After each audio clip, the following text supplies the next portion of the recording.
일본에서 30년 넘게 갑상선암을 수술하지 않고 지켜본 환자들에 대한 연구 결과가 나왔기 때문이고, 지켜본 연구에 의하면 1cm가 안 되는 작은 갑상선암은 심각하게 문제가 되는 경우는 거의 없다는 겁니다.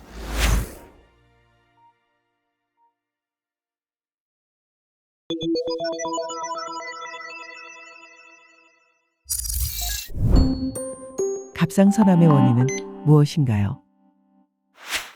갑상선암의 원인은 현재 밝혀져 있지 않은데, 유일하게 확실하게 인정받는 원인은 어릴 때 목에 갑상선 부위에 방사선을 쬐면 갑상선암이 매우 흔하게 생길 수 있다고 알려져 있습니다. 그 외에는 별로 알려져 있지 않은데, 제가 예전에 직업과 관련된 갑상선암에 대해서 소송이 붙어서 제가 감정 판정을 한 적이 있었습니다. 그래서 그때 논문을 많이 서치해 봤었는데, 여러 직업군 중에 하나의 직업군에서 의미 있게 차이가 있다고 한 게 있었는데, 지붕이 있는 신발 공장에서 일하는 여직원은 직업적으로 갑상선암이 더 많다. 그때 소송이 아마도 항공 승무원 비행기를 타면 방사선을 많이 쬐게 되니까 영향이 있지 않을까, 이제 그런 소송이었는데, 현재까지 논문에서는 그 증명이 되어 있지는 않습니다. 요오드 섭취와 갑상선암 발병 관계가 있나요? 요오드와 갑상선암 발병과의 관계는 논란이 많이 있습니다. 일반적으로 생각하는 것은 요오드 섭취가 많으면 갑상선암 중에 유두암 확률이 높아진다, 그런 논문은 있고요. 그래서 우리나라의 갑상선암 중에 유두암 비율이 미국보다 훨씬 많습니다. 그래서 영향을 주긴 하는데, 요오드 섭취 많이 해도 갑상선암 안 걸리는 그런 사람이 훨씬 많기 때문에 정확한 원인이라고 단정 짓기는 어렵습니다. 갑상선암인데도 수술받지 않고 지켜봐도 되나요? 병이 굉장히 심한 상태인 그런 경우에는 의사들 사이에 생각의 차이가 별로 없는데, 심하지 않은 경우에 대해서는 이제 차이가 매우 많이 있습니다. 많이 있고, 2015년에 미국 갑상선학회에서 가이드라인이 나왔었는데, 그 전에 나왔던 가이드라인이랑 굉장히 달라졌습니다. 달라진 이유는 일본에서 30년 넘게 갑상선암을 수술하지 않고 지켜본 환자들에 대한 연구 결과가 나왔기 때문이고, 일본에서 지켜본 연구에 의하면 1cm가 안 되는 작은 갑상선암은 평균 10년 이상 지켜봤을 때 심각하게 문제가 되는 경우는 거의 없다는 겁니다. 그래서 크기가 작은 갑상선암은 지켜볼 수 있다, 그런 내용이 전 세계적으로 이제 많이 이제 보편화되기 시작했던 게 2015년 정도였고요. 2016년에 대한갑상선학회 가이드라인에서도 거의 똑같은 내용으로 1cm가 안 되는 작은 갑상선암을 지켜볼 수 있다. 물론 그 작은 갑상선암이 전이가 있는 경우에는 당연히 급하게 수술을 해야 되는 것이고, 전이가 없는 작은 갑상선암은 지켜볼 수 있다. 그렇지만 이제 가이드라인이 바뀌었다고 해도 의사 선생님들이 생각이 다 한꺼번에 갑자기 바뀌는 것은 아니기 때문에 지금까지도 좀 적극적으로 치료를 권하는 교수님들도 있고, 가이드라인에 맞춰서 좀 더 지켜보는 쪽을 선호하는 그런 교수님들도 있습니다. 저희 병원이 좀 지켜보는 것은 유명한데, 한 달쯤 전에 대한 내분비외과학회에서 작은 갑상선암을 지켜보는 것에 대해서 패널 토의가 있었는데요. 저희 원장님 중에 한 분이 패널로 초대되어서 갔습니다. 한 6개 병원에, 대학병원과 2차 병원, 저희 의원급에서 이제 같이 모여서 토의를 했는데, 저희만큼 적극적으로 지켜보는 것을 권하는 병원이 전혀 없었습니다. 그래서 아직은 생각의 차이가 굉장히 많이 있습니다. 갑상선암의 적극적 관찰이란 무엇인가요? 네, 적극적 관찰이라고 하는 것은 갑상선암을 진단받았지만 전이가 없는 1cm보다 작은 갑상선암인 경우에 바로 수술하지 않고 지켜보다가 수술 시기를 정할 수 있는 그런 치료 방침을 말합니다. 그래서 수술을 할 필요가 없다, 그런 내용은 전혀 아니고요. 물론 오랫동안 10년 이상 지켜봤는데 적극 관찰을 했지만 크기 변화가 없고 전이가 발견되지 않는 경우에는 수술하지 않고 그냥 평생 지켜볼 수 있는 분들도 물론 있고요. 지켜보는 중에 크기가 어느 정도 이상 커지거나 전이가 발견된 경우에는 서둘러서 수술을 해야 되는 그런 개념이 되겠습니다. 초기에 치료하지 않아서 예후가 나빠지는 건 아닐까요? 지켜보는 것에 대해서 반대하는 분들은 빨리 하는 것이 장기적으로 진행했을 때 수술하는 것보다 합병증도 줄이고 좋으니까 일찍 수술하자고 권하긴 합니다. 근데 전체 환자를 봤을 때는 수술하지 않고 적극 관찰했을 때 수술을 안 하고도 계속 잘 지내시는 분들을 다 포함하면 전체적인 수술 합병증은 오히려 더 적을 수 있습니다. 물론 지켜보다가 진행을 해서 전이가 없던 사람이 전이가 발견되면 원래는 갑상선을 반만 떼도 되는 상태였는데 갑상선을 전체를 떼고 림프절도 떼고 요드 치료까지 해야 되니까 수술 자체도 커지고 합병증의 가능성도 높아집니다. 근데 그렇게 진행하는 경우가 비교적 드뭅니다. 많은 지켜본 연구들이 있는데 대표적으로 2014년도에 발표된 일본 연구에 하면 나이로 그 그룹을 나눴습니다.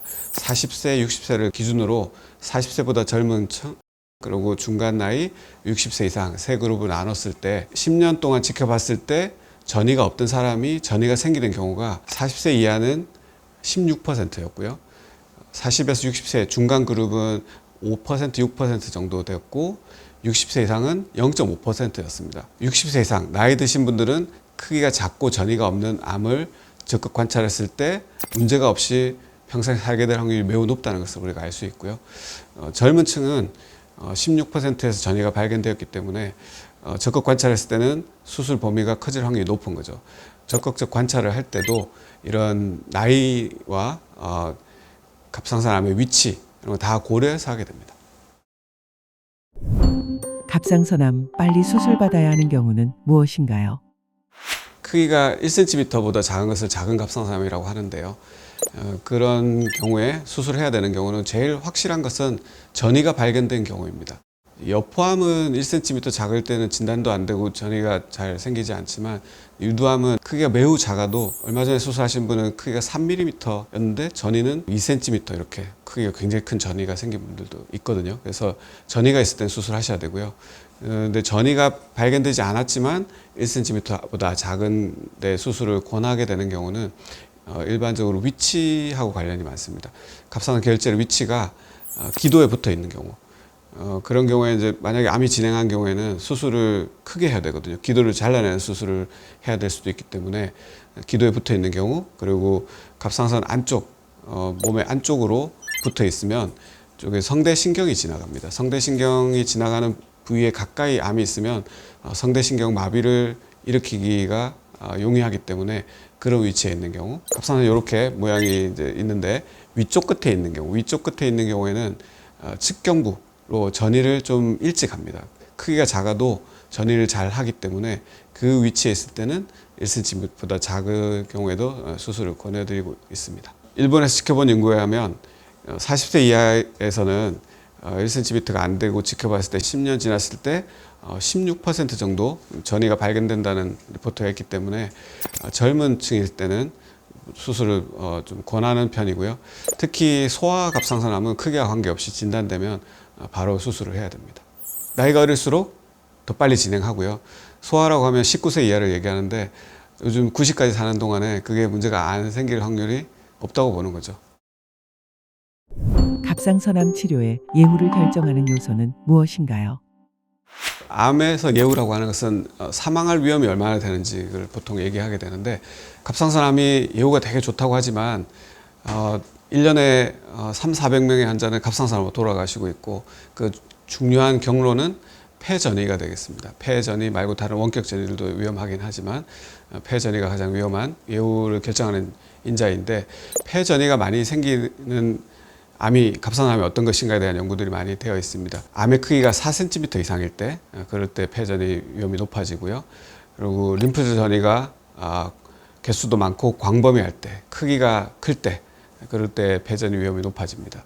그리고 갑상선암이 전이하지 않았더라도 갑상선 바로 주변 조직을 침범을 광범위하게 한 경우 예를 들어서 갑상선 주변에 있는 후두, 기관, 식도, 성대신경 그런 것을 침범한 경우에는 폐전이가 생길 확률이 높아집니다.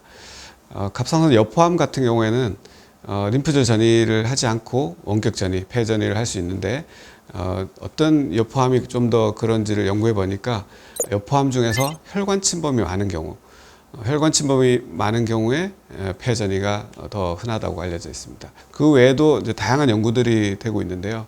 최근에 나온 이제 WHO에서 병리 기준으로 진단명이 새로 생긴 것이 있는데 고등급 갑상선암이라고 부르는 것이 있습니다. 그 경우에는 갑상선암이 세포 분열을 많이 해가지고 세포 분열하는 세포들이 많이 보이거나 세포 분열을 많이 해서 빨리 자라게 되면 괴사 조직이 생기는데 그런 경우에 고등급 갑상선암이라고 부르는데 갑상선암 유두암과 여포암이 오래되면 분화가 나빠집니다. 분화가 나빠지면 저분화암, 미분화암이 될 수 있는데 그런 경우도 예후가 나쁘고요. 어떤 갑상선암이 예후가 좋지 않은지에 대한 유전자에 대한 연구들이 많이 되고 있는데 예전에부터 많이 알려졌던 것은 비라프라는 유전자의 돌연변이인데 비라프 유전자의 돌연변이는 우리나라 같은 경우에는 크기가 클 때 보통 2cm 이상일 때 예후가 안 좋다고 알려져 있고요. TRT 프로모터라고 해서 터트 프로모터 돌연변이가 있으면 10년, 20년 지나서 폐전이로 재발 확률이 높다고 합니다. 그래서 그런 유전자 검사들도 요즘은 보편적으로 많이 하고 있습니다.